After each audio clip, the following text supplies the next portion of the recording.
ದ್ವಿಭಾಷಾ ನೀತಿಗೆ ಸಹಿ ಹಾಕದೆ ರಾಜ್ಯಪಾಲರು ವಾಪಸ್ ಕಳುಹಿಸಿದ ಹಿನ್ನೆಲೆ ಚಿತ್ರದುರ್ಗದಲ್ಲಿ ಪ್ರತಿಭಟನೆ ನಡೆಸಲಾಯಿತು.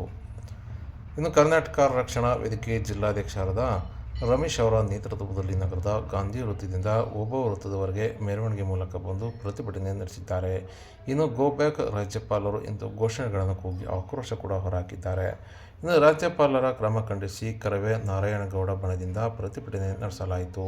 ಇನ್ನು ರಾಜ್ಯಪಾಲರು ಹಿಂದಿ ಹೇರಿಕೆಗೆ ಸಿದ್ಧವಾಗಿದ್ದು ಕರ್ನಾಟಕವನ್ನು ಮರೆತಿದ್ದಾರೆ. ಹಿಂದಿವಾಲ ರಾಜ್ಯಪಾಲರು ಕರ್ನಾಟಕ ರಾಜ್ಯವನ್ನು ತೊರೆಯಬೇಕೆಂದು ಘೋಷಣೆ ಮೂಲಕ ಆಗ್ರಹ ಮಾಡಿದ್ದಾರೆ.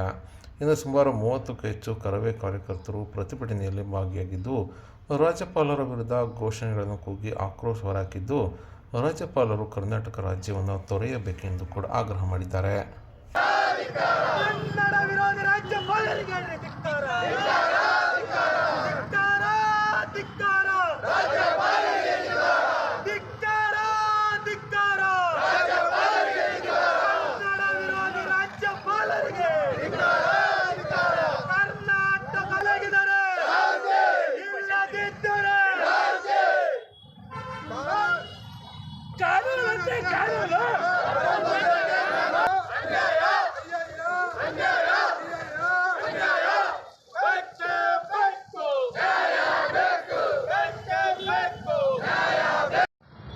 ಕರ್ನಾಟಕ ಸರ್ಕಾರ ಏನು ದ್ವಿಭಾಷಾ ಸೂತ್ರವನ್ನು ತೆಗೆದು ದ್ವಿಭಾಷಾ ಸೂತ್ರವನ್ನು ಜಾರಿಗೆ ತಂದು ಹಿಂದಿಯನ್ನು ಗ್ರೇಡ್ ಮಟ್ಟದಲ್ಲಿ ಮಾರ್ಕ್ಸ್ ಕೊಡಬೇಕು ಅಂತೇಳಿ ಅಷ್ಟೇ ತೀರ್ಮಾನ ಕೈಗೊಂಡಂಥ ಒಂದು ಇದನ್ನು ಜಾರಿ ಮಾಡಿದಂಥ ಕಾನೂನನ್ನು ಏನು ರಾಜ್ಯಪಾಲರಿಗೆ ಕಳಿಸಿದಂಥ ಸಂದರ್ಭದಲ್ಲಿ ರಾಜ್ಯಪಾಲರು ಪರಿಶೀಲನೆ ಮಾಡಿರಿ ಅಂತೇಳಿ ವಾಪಸ್ ಕಳಿಸೋದು.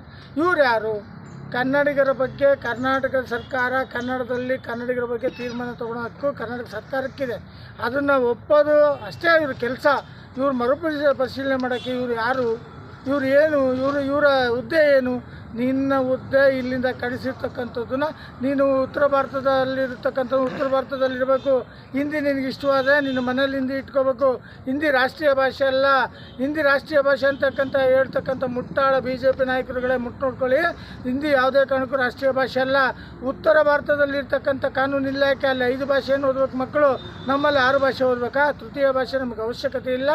ಇನ್ನಾದರೂ ಕನ್ನಡಿಗರ ಅನ್ನವನ್ನು ತಿಂತಕ್ಕಂಥ ನೀವು ಕನ್ನಡಿಗರಿಗೆ ನಿಯತ್ತಾಗಿರೋದನ್ನು ಕಲೀರಿ ಅಂತ ಹೇಳ್ತೀನಿ. ರಾಜ್ಯಪಾಲರು ಈ ಕೂಡಲೇ ತೊಲಗಬೇಕು.